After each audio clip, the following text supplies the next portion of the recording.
My name is Dancan Oruko. I am from Kenya. I'm an international student. I study pharmaceutical sciences and I'm graduating in 2026.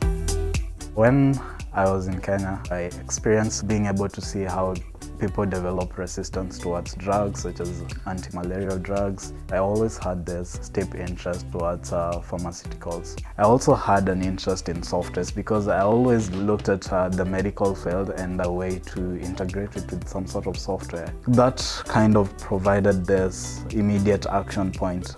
I wanted to come to ACPHS, but then we had COVID. So then I sat down and started learning software development and programming. I just kept pushing, and when the time finally came and I could join ACPHS, I now started experiencing the pharmaceutical side of things. I first heard about NIIMBL through the faculties, emails being sent about the National Institute of Innovation in Biomanufacturing Pharmaceuticals, like very in-depth exploration of the journey from R&D of drug development all the way to someone now being able to consume the drug.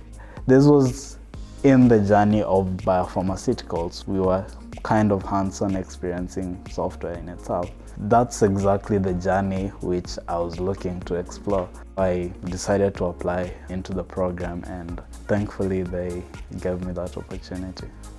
Currently I'm using my Python skills in almost 50% of what I do in the lab, because the other 50% is now the wet lab, where I now get to interact with the cells and the reagents that we use on them. I was now no longer just thinking about doing things. I was now like, oh, I can do this.